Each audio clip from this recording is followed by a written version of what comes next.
அண்மை செய்திகளை பார்த்து வருகிறோம். தாவேக மாநாட்டிற்காக குவிந்திருக்கக்கூடிய தொண்டர்களுக்கு போதுமான அளவுக்கு அங்கு குடிநீர் இல்லை என்ற மற்றொரு குற்றச்சாட்டும் எழுந்திருக்கிறது. ஏற்கனவே கழிவறைக்கு பயன்படுத்தக்கூடிய தண்ணீர் இல்லை என்று ஒரு குற்றச்சாட்டு எழுந்த நிலையில் தற்போது குடிநீருக்கும் அங்கு வசதி செய்யப்படவில்லை. தலைமை உத்தரவிட்டால் மட்டுமே குடிநீர் வழங்கப்படும் என பவுன்சர்கள் அடம் பிடிப்பதாக ஒரு குற்றச்சாட்டு எழுந்திருக்கிறது.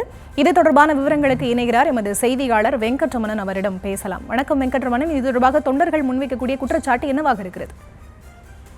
வணக்கம். தமிழக வெற்றி கழகத்தின் 2வது மாநில மாநாடு பாரபத்தியில் இன்று நடைபெறுவதையொட்டி இந்த மாநாட்டத்திற்கு நேற்று இரவு முதலே, குறிப்பாக இன்று அதிகாலையில் முழுவதே அதிக தொண்டர்கள் நிர்வாகிகள் தற்பொழுது வர தொடங்கி இருக்கிறார்கள். பல்வேறு மாவட்டங்களிலிருந்து அதிக அளவு நிர்வாகிகள் தற்பொழுதே இந்த மாநாட்டு திரளுக்கு வருகை புரிந்திருக்கிறார்கள்.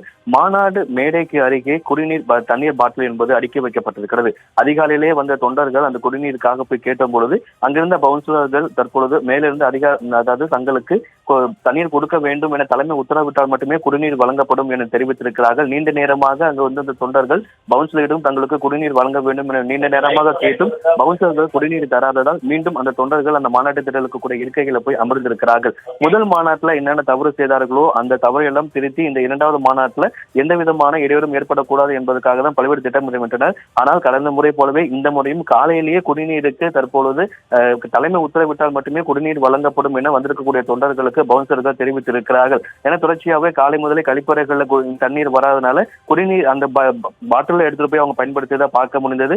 காலையிலேயே தொண்டர்களுக்கு குடிநீர் கேட்ட போது பவுன்சருக்கு தலைமை உத்தரவிட்டால் மட்டுமே வழங்கப்படும் என தெரிவித்திருக்கிறார்கள். ஏற்கனவே இன்றைய தினம் 2.5 லட்சம் ஸ்நாக்ஸ் பை என்பது தயார் நிலையில் வைக்கப்பட்டுள்ள நிலையில் அது எப்போது தொண்டர்களுக்கு வழங்கப்படும் என்பதுதான் கேள்வியாக இருக்கிறது. பல்வேறு மாவட்டங்களில் இருந்து காலையிலேயே வந்திருக்கக்கூடிய தொண்டர்களுக்கு குடிநீர் தற்பொழுது வழங்கப்படாமல் இருப்பதால் மீண்டும் ஏமாற்றத்துடன் அவர்கள் அந்த மீண்டும் இருக்கைக்கு போய் அமர்ந்திருக்கிறார்கள். விவரங்களுக்கு நன்றி வெங்கட்ரமணன்.